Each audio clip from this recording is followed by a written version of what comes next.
किसी को भी संसार में पूछे आप स्वर्ग जाना चाहते हैं? यस, हम जाना चाहते हैं। हरे कृष्ण। भगवद गीता अध्याय 9 श्लोक संख्या 22।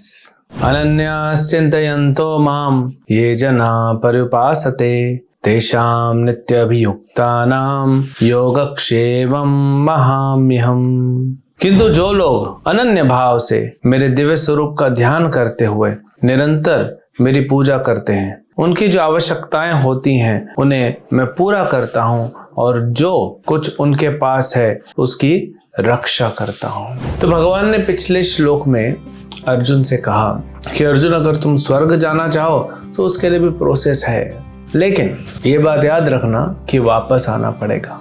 यहाँ पे किसी को भी संसार में पूछे आप स्वर्ग जाना चाहते हैं? यस, हम जाना चाहते हैं। स्वर्गवासी नहीं बनना चाहता क्योंकि मृत्यु नहीं चाहता, तो फायदा क्या हुआ?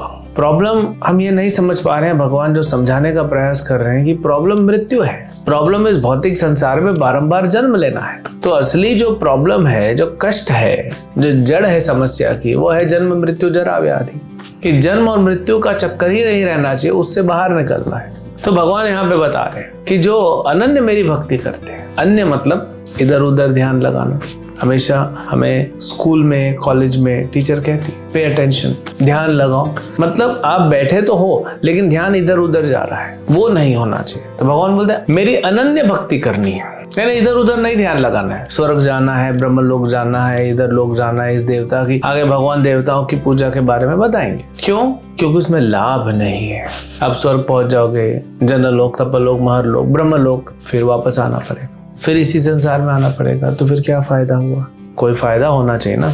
अगर आप ट्रेन से जा रहे हैं और आपका टिकट जनरल का है, जनरल की जो बोगी है पूरा भरा हुआ है, खचाखच भरा हुआ है, आपको थोड़ी देर के लिए 5 मिनट के लिए अगर भेज भी दिया एसी कंपार्टमेंट में, वापस तो वहीं ला दिया, तो आपको लगेगा चलो 5 मिनट तो राहत मिली, लेकिन 5 मिनट से ज्यादा समय तो लग गया उधर जाने में और वापस आने में। कोई नहीं जाएगा। आप बोलेंगे ना 5 मिनट एसी में जाना है, हम कम से कम बैठे तो आए जनरल में, जैसे जैसे कहीं कोना पकड़ के हम बैठ गए हैं, अब हमको नहीं जाना है। लोग तो इतना भी कष्ट नहीं लेते कि ऊपर बैठ के बाथरूम क्या जाना, 2 घंटे बाद उतरेंगे सीधा चले जाएंगे, तो वो करना नहीं चाहते हैं कोई भी कष्ट भरा कार्य।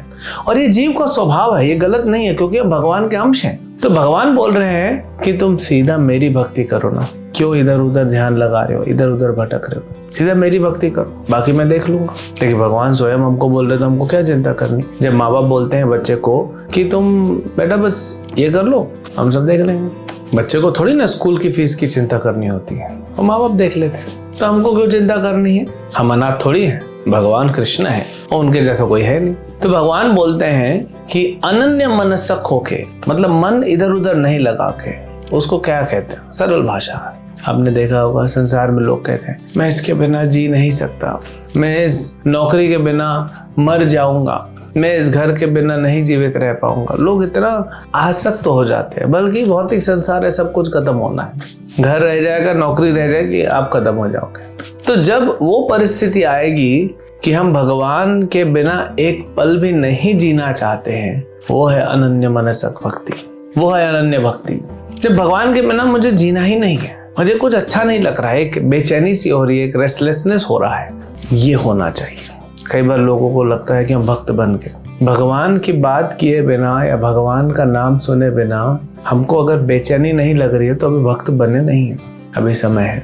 आप चेक कीजिएगा कि आपको किस चीज में ज्यादा बेचैनी लग रही है। मान लीजिए आप भक्ति कर रहे हैं, जप करते हैं, हरे कृष्ण मंत्र, गीता पढ़ रहे हैं, नहीं भी पढ़ा, जब बाद में किया तो भी आपको ठीक लग रहा है। खाना नहीं मिला, हमको किसी ने सम्मान नहीं दिया, हमारी गाड़ी पंक्चर हो गई, तब ज्यादा बेचैन हो जाते हैं। तो अभी भी हमारा जो है भौतिकता में हम रचे पचे हुए हैं, वो हमको निकालना है। जब भगवान के संग के बिना, भगवान का संग मतलब भगवान का नाम हमेशा निरंतर जीवा पे रहना चाहिए, भगवान के बारे में सुनते रहना चाहिए, भगवान की सेवा में लगे हैं, भगवान का और भगवान के भक्तों का, भगवान के धाम का दर्शन लेना चाहते हैं, ये भगवान का संग होता है। तो सिर्फ इच्छा हमारी जो होगी वो भगवान का संग लेने की, तब हम उस भक्ति मार्ग पे आएंगे, तब वो जो अनन्य भक्ति होगी तब होगी। क्यों? भगवान कहते हैं ना नित्य अभियुक्ता नाम, नित्य जो हमेशा मेरी भक्ति में लगा हुआ है, उनका पर्सनली भगवान केयर करते हैं। करते तो हम लोग का भी है, लेकिन क्या है, भीड़ में जैसे होता है ना, आप किसी प्रोग्राम में गए, बड़ा प्रोग्राम है, 1000 लोग आए, अब 1000 लोगों का वेलकम स्टेज पे तो सबका नाम लेके नहीं होगा। चीफ गेस्ट होंगे, इनवाइटेड गेस्ट होंगे, जो स्पेशल होंगे, 1000 में मेरे ख्याल से 5, उन 5 को या तो स्टेज पे बुला के सम्मानित किया जाएगा या उनका नाम लिया जाए, और फिर बाकी बोल देंगे क्या, आप सभी आए हुए लोगों का हम स्वागत करते हैं। यानी भीड़ में तो भगवान तो पूरी सृष्टि का ध्यान रखते हैं, लेकिन जो अनन्य भक्त होता है ना, उसका पर्सनल भगवान ध्यान रखते हैं। प्रहलाद महाराज, पांडव हुए, जड़ भरत हुए, ये स्पेशल केसेस हैं। ऐसे बहुत सारे स्पेशल केसेस होते हैं। अगर आप भी स्पेशल बनना चाहते हैं भगवान के लिए, तो आपको भगवान को अपने जीवन में स्पेशल दर्जा देना पड़ेगा। अगर आप भगवान को वही दर्जा दे रहे हो कि ठीक है, मेरा जॉब है, मेरी पढ़ाई है, मेरा फैमिली है, मेरा खाना है, मुझे सोना है और भगवान भी है, तो भगवान को आप स्पेशल नहीं दे रहे हो। तो अगर भगवान को आप स्पेशल दर्जा नहीं दे रहे हो, तो भगवान कैसे आपको स्पेशल देंगे? तो भगवान के साथ संग करना या भगवान के साथ कनेक्ट होना, भगवान के साथ लिंक होना, इसको योग कहते हैं। यही योगा है जो सुनते हैं लोग, नाक बंद करते हैं, सांस लेते हैं ना, आधी आंख बंद करके ध्यान लगाते हैं, कुछ एक्सरसाइजेस करते हैं। योगा वो नहीं है, वो सबका उद्देश्य है भगवान के साथ कनेक्ट होना। अगर वो नहीं हुआ तो फिर कोई फायदा नहीं। तो हमको उस स्तर पे आना है। ये भक्ति योग जो है ये सर्वश्रेष्ठ है, क्योंकि ये भगवान के साथ बहुत जल्दी कनेक्ट करता है, स्टार्टिंग से ही कनेक्ट करवा देगा। लेकिन पूरी तरह कनेक्ट होने के लिए थोड़ा अभ्यास करते रहना पड़ेगा हमको, इस भौतिक संसार को सहते हुए आगे बढ़ना पड़ेगा। तो ये जब स्तर आएगा, जब भगवान के साथ हम लिंक हो जाएंगे, ये कब होगा? जब अनन्य भक्ति होगी। और जब अनन्य भक्ति होगी तब आपके जीवन में आप देखेंगे आपको कुछ भी पता नहीं पड़ेगा, आप भौतिक संसार में हैं या आध्यात्मिक संसार में हैं। जड़ भरत, जिनके नाम पे पूरा पृथ्वी का नाम रखा हुआ है भारत देश, वही भरत महाराज जड़ भरत बने।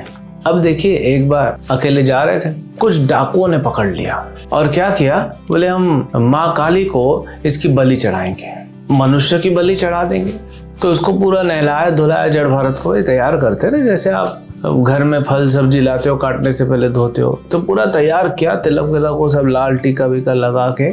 और वो डकैत सब आ गए, उन्होंने सोचा माँ काली को आज हम ये मनुष्य की बलि देंगे, माँ काली हमारे से खुश हो जाएंगी। ये तैयार हो गए और जड़ भरत कुछ नहीं बोल रहे हैं, वो तो अपना भक्ति करते हैं, मन जो है उनका पूरी तरह कृष्ण में लगा हुआ है। अब माँ काली वो जो विग्रह था वहां से प्रकट हो गई और उनके हाथ में तो हथियार होते हैं, 10 हाथ होते हैं। हथियारों के साथ सारे डाकुओं को मार दिया, सभी डाकुओं को मार दिया और जड़ भरत को कुछ नहीं हुआ, उनका रस्सी खोली, वो चले गए वापस। तो ये देखिए, जब आप अनन्य भक्ति करेंगे ना, तब भगवान आपके लिए ऐसे करेंगे। हमको तो अपनी रक्षा करनी पड़ती है, क्योंकि हम अनन्य भक्ति नहीं कर रहे। छोटा बच्चा होता है, जितना वो निर्भर होता है ना माँ बाप के ऊपर, उतना माँ बाप उसका ज्यादा ध्यान रखते हैं। अगर 2 बच्चे हैं, जुड़वा है, 5 साल के हैं, लेकिन समहाउ एक बच्चा जो है ना थोड़ा अपाहिज हुआ या उसको चोट लग गई खेलते खेलते, तो उसको माँ बाप ज्यादा ध्यान रखेंगे, क्यों? वो निर्भर है। तो हमारे अंदर अनन्य भाव मतलब हम जितना ज्यादा निर्भर होंगे भगवान के ऊपर, उतना भगवान हमें ज्यादा रेसिप्रोकेट करेंगे, आदान प्रदान होगा। तो ये भगवान यहाँ बोल रहे हैं, अनन्य भाव रखो, मुझसे जुड़ो, बाकी सब मैं देख लूंगा, आपको चिंता करने की बात नहीं है। हरे कृष्ण।